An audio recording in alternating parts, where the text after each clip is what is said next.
So, we are back again guys sa panibagong episodes ng ating reaction na video. At ngayon ay nagbabalik ulit tayo dito kay Sir Crips. Ito ay pinamagatang 5 multo na kuhanan ng camera na susukat gaano ka ba talaga katapang. So, simulan natin this bordado. Let's go na.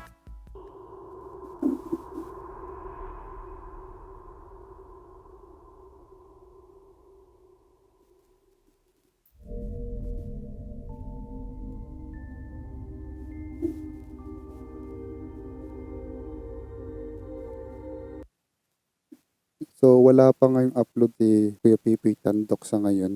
Kaya kay Sir Crips muna tayo. So, pagpasensya nyo na.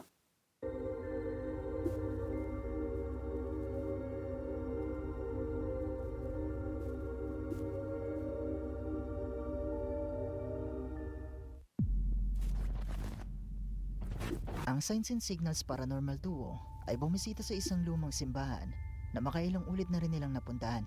Pero ito ang unang pagkakataon na maitatampo ko sila dito sa ating channel. Sa muli nilang pagbisita sa lumang simbahan, nag-set up sila ng isang camera sa isang bahagi ng simbahan para malaman kung meron ba itong makukuhanan.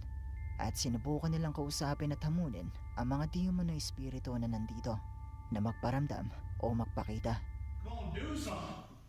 You know you want to do something. Come on. We here, we waiting. You got a whole crowd watching you, bro. Come on, do something. Show yourself. Do something.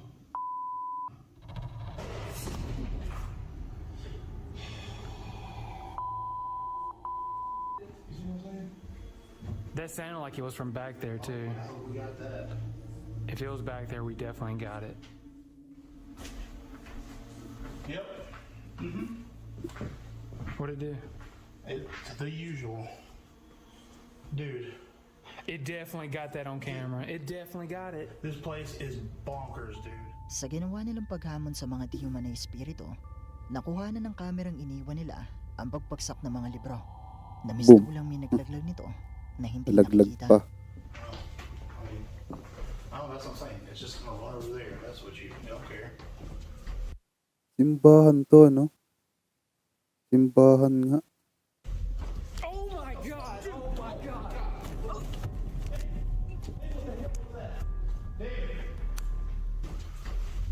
Oh my god! Oh my god!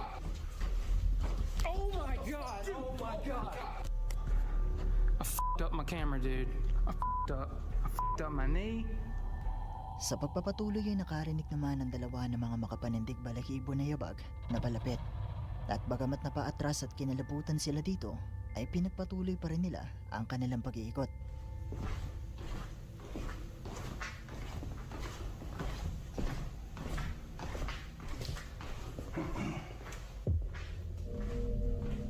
Nakita mo ba?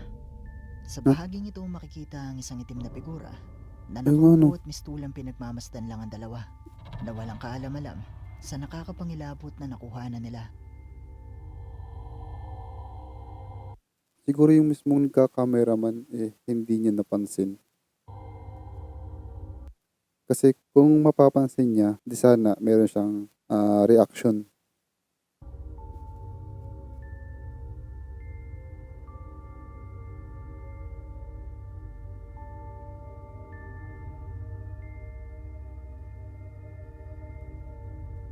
Ito ang ika-6 na pagbisita nila sa lumang simbahan. At Bumagsak tila talaga, palala no? ng palala at palakas ng palakas sa mga pagpaparamdam. Sa susunod ay itatampo ko naman ang una nilang pagbisita dito. Pero ito nga kaya ang di umano'y espiritu sa lumang simbahan? Kayo, ano sa palagay nyo?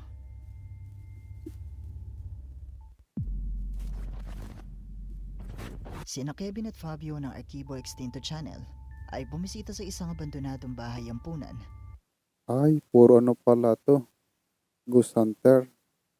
Visit. na ipinasara mula noong mapabalita na Pero ang okay bahay lang. ng ampunan ay inongolestya at pinapatay ang mga bata. Dahil dito ay pinaniniwalaan na ang ampunan na ito ay haunted at kamay pinamumukaran ko, pa rin ng nangangalay. espiritu ng mga batang pinaslang ng pare. Sa pagpasok pa lang halos ng dalawa sa abandonadong gusali, nagumpisa na agad ang mga pagpaparamdam.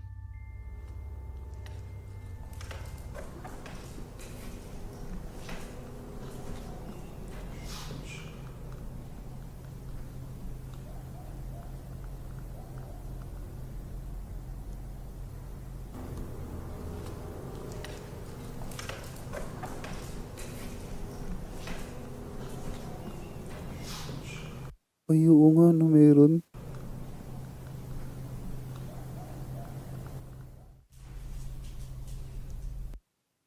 Nanginginig yung kamay ko.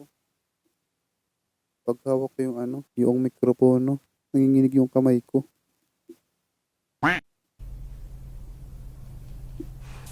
Visit.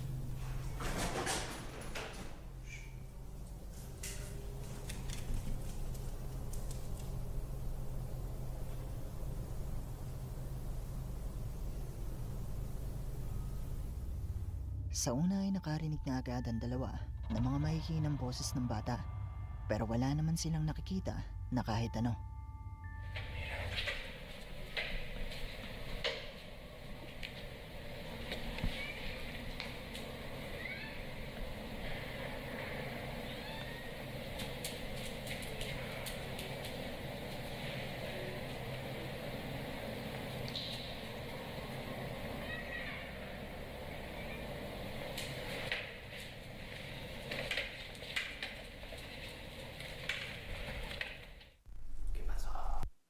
Grabe, ang dilim ng paligid, hayop.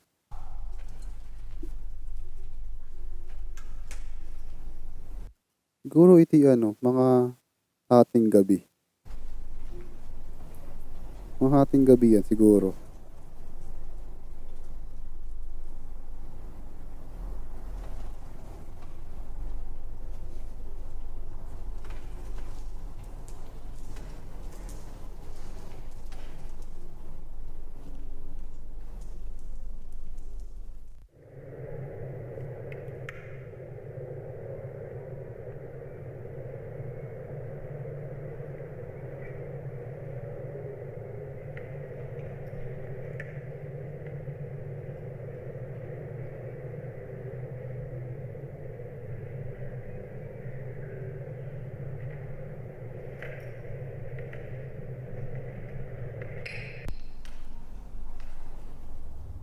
Sa pagpapatuloy nakarinig naman ng dalawa ng mga makapanindig balahibo na tinig ng mga bata na tila tumatawa at kumakanta. Matapos nito ay sinubukan naman nilang pumanik sa itaas, pero habang nandito sila ay may nakuhanan ang kanilang kamera. Mira estas manchas. ¿Ya viste? Sí, En la pared. son como manos, güey. Pero como sangre. Mhm. Por todos lados hay manchas así, muy similares. Pero no sé si sea... Seguro esto es sangre. Lo que se ve más café es sangre, güey. Que hay más sangre. Manos por todos lados.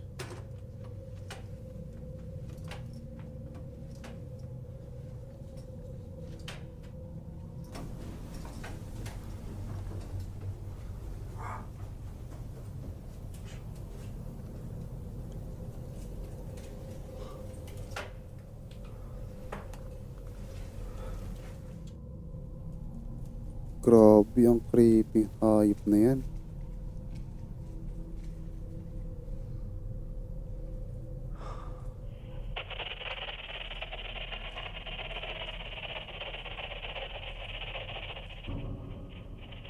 Uy,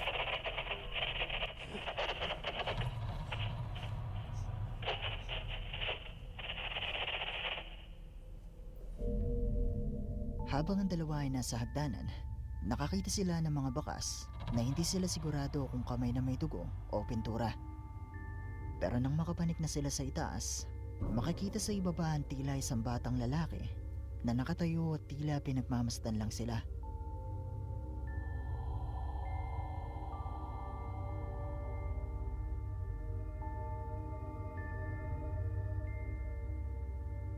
ayun nga, no? Batang lalaki nga. Isa nga kaya ito sa multo ng mga batang pinaslang ng pare? Ang mga boses kaya na nakuhanan nila ay magpapatunay na ang kaluluwa ng mga batang ito ay nandito pa rin sa ampunang ito. Ano sa tingin nyo? Sina Luisa Tudin ng Terror al Extremo ay bumisita sa isang abandonadong kubo sa Mexico na nasa tagong lugar at pinaniniwala ang haunted. Sa pagdating ng dalawa sa lugar, sinubukan nilang patayin ang mga ilaw at dito ay nakuhanan agad nila ito. Casi no se ve. ¿Ahora no se ve? No, es que ese plano no se ve. Sí lo veo.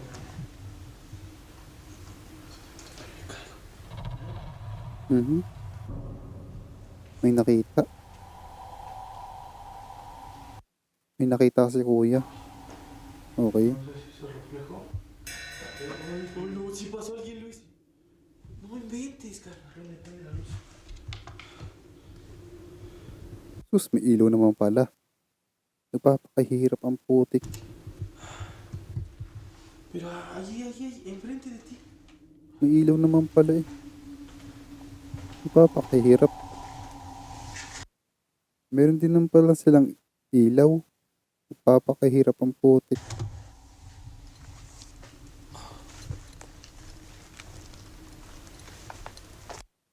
Katawit taka. Hindi nila binubuksan yung kanilang ilaw. Tapos magrereklamo, madilim. Wala daw sila makita. Tanga ka pa.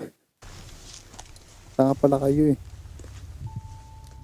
Makikita ang tila isang tao na dumaan sa bintanang ito ng kubo. Pero ang kakaiba dito, kung susukatin mo ang taas nito, ay di hamak na mas malaki ito kumpara sa isang normal na tao. Pero hindi lang ito ang pagkakataon na nakuha na nila ito.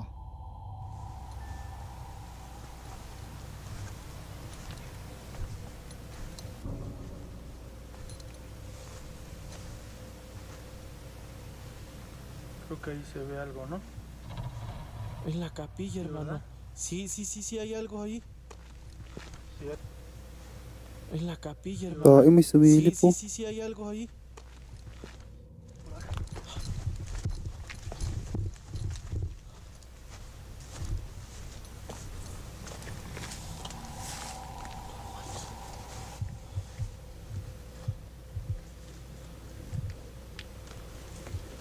Pero solamente que se agacha la cor, ¿pero dónde?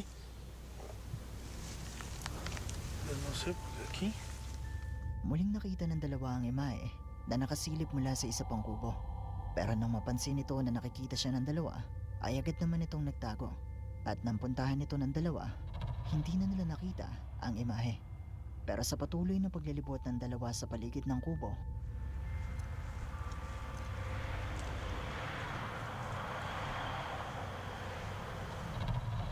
No, yun no. Mira, Odín, está allá adentro. ¿Dónde, hermano?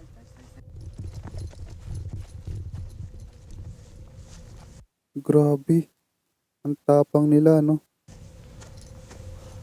Ang tatapang nila, par.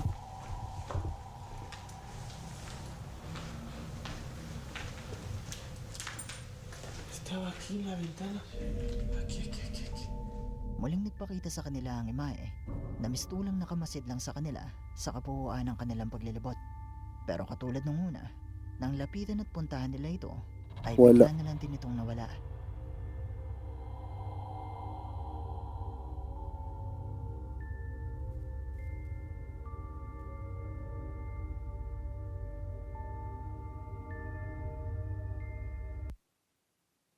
Matangkad nga siya eh, no? Feeling ko lalaki to. Lalaki yun. Sobrang tangkad eh.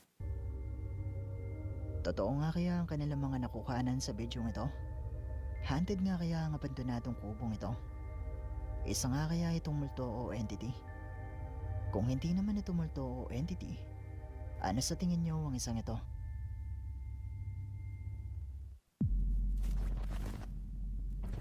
Si Ghost Hunter 44 na isang Pinoy Ghost Hunter Ito, Pinoy to. Yan. ay bumisita sa isang eco park sa Maragusan, Davao de Oro Check natin to. para maglibot at malaman kung totoo nga bang may nagpaparamdam dito. At sa umpisa pa nga lang ng kanyang paglilibot, Grabe, ay may dilim napansin talaga. agad ang kanyang mga viewers. Yun. Uy, ano yun? Parang... Ay no? Parang mayroon nakatago dun, no? Ay no? May nakatago. Ano yun?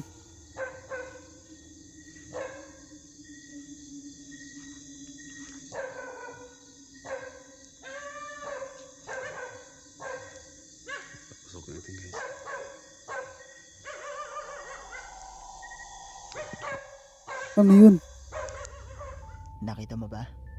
Sa likod ng isang puno makikita na tila may nakatago na isang itim na imahe. Namistulang isang tao na nakadamit na itim. Pero hindi lang ito ang pagkakataon na nakuhanan niya ito.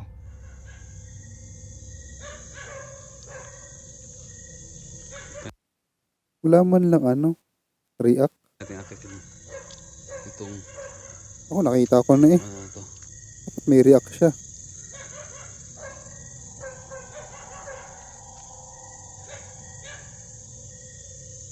Ah, Ano yun? sobrang creepy. Walang react. lugar.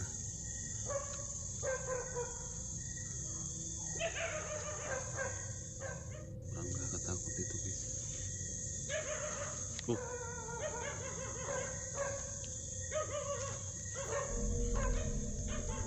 Tatanungin kita ulit. Nakita mo ba?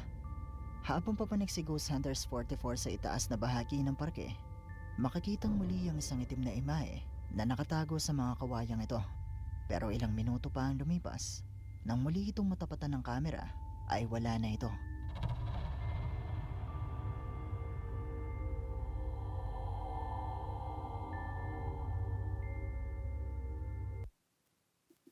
Nagtataka lang ako.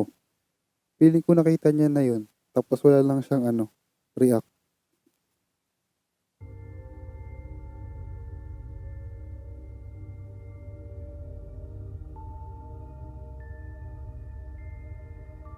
Hindi niya ito napansin ng mga oras na nandito siya o nung ine-edit niya pa lang ang video.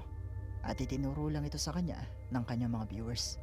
Kung gusto niyo mapanood ang kabuuan ng video ito at ang iba pa niyang mga videos, Baka siguro hindi lang niya napansin. Siguro may point din naman dun. bisitahin at mag-subscribe na rin kayo sa kanyang YouTube channel na Ghost Hunters 44.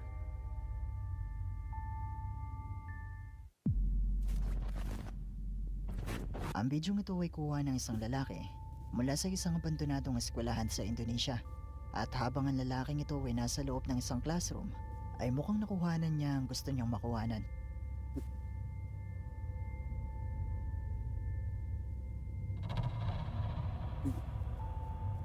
Gumagalaw yan par. Boom.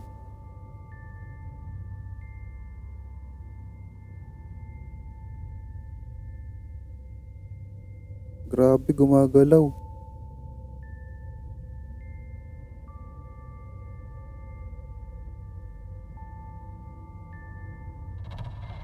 Uy. Walang tali yun ha. Walang tali yun par.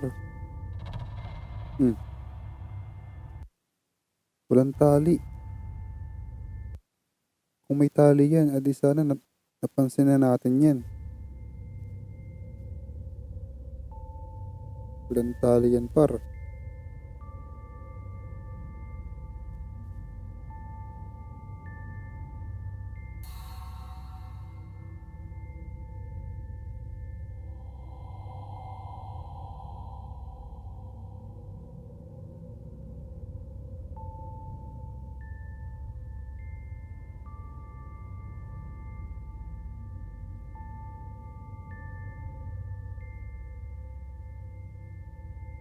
Isang upuan ang gumalaw Napagagam din ako eh. Putik at yan. nalaglag sa sahig.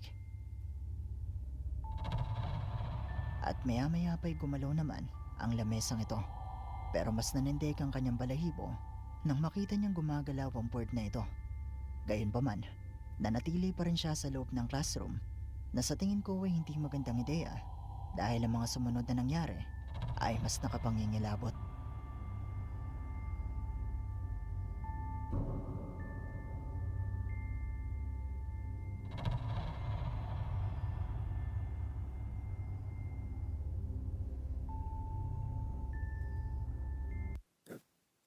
Nanginginig ng toad ni kuya eh. Sobrang takot. Uy.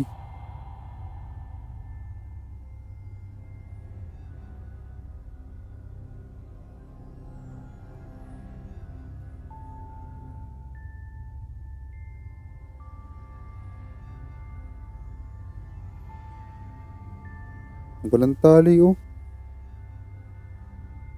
Walang tali yun ha.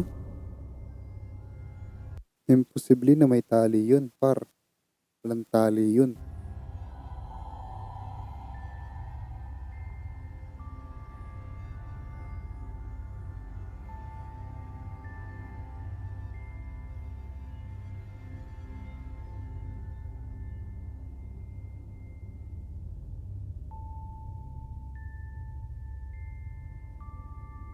Walang tali oh.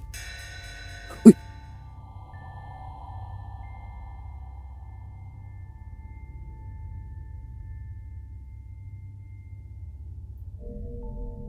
Gumalaw at tumayo ng kusa ang upuan at unti-unti itong humarap sa kanya. Pero ang mas nakapangingilabot dito ay ang pagdaan ng tila isang batang babae sa bintanang ito.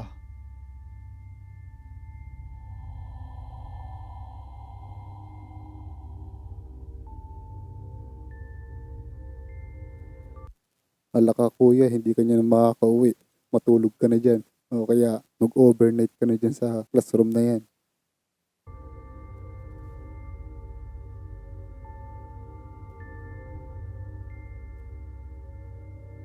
Bagamat natigilan siya saglit dahil sa kanyang nakita, agad siyang lumabas para kumpirmahin kung ano ang kanyang nakita at wala namang babae na naroon. Pero totoo nga kaya ang kanyang mga nakuhanan sa bidyong ito? Yung upuan, feeling ko totoo yun. Kasi wala naman akong napapansin na may tali eh. Posible nga kaya na isa itong Ewan ko lang dito kung legit ito. Yung ano na yan. Yung mismong dumadaan na yan. multo ng estudyanteng pumanaw sa eskwelahan. Pero kung totoo man ito o hindi, masasabi kong napaka-creepy ng bidyong ito.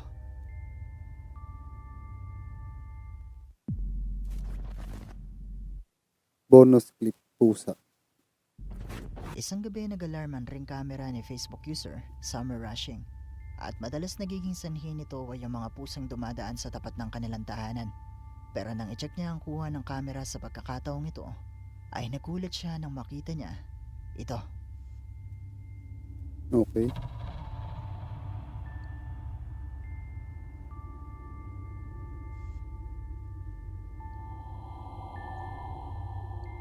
Biglang nawala.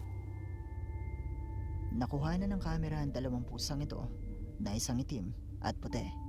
Pero ang kakaiba dito ay nang tumakbo ang puting pusa ay mistulang naglaho ito sa hangin. Habang ang isang pusa naman ay malinaw pa rin na makikita sa video.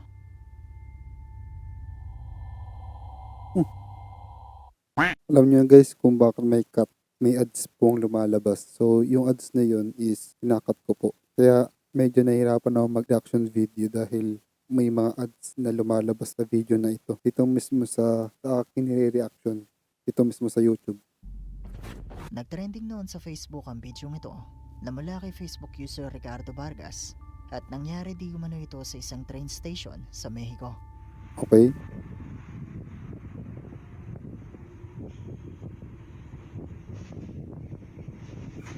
¿Qué onda?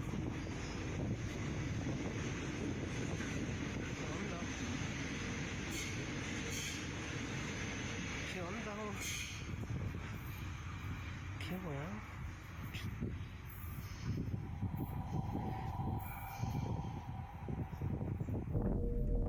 Maririnig sa video ang tunog ng tren na tila malapit lang kay Ricardo. Pero ang nakapagtataka dito ay wala ka namang makikitang tren sa bidyong ito. At dito na nagtatapos ang ating video. And yun. Ingat, God bless. Sa next one na video. Paalam. So, dito sa part na to ay para sa akin. Kasi yung dito, yung bangkuan dito gumagalaw, di ba? So, technically, wala siyang tali at the same time. Tapos yung nakita niya yung multo mismo, ano, walang tali yung anong bangkuan, no? Ay ang pagdaan ng tila isang bata. Yan. Ano? Hindi ko sure kung totoo to or fake na ghost na dumadaan na ito. Hindi ko lang sure ha. Di ko sure.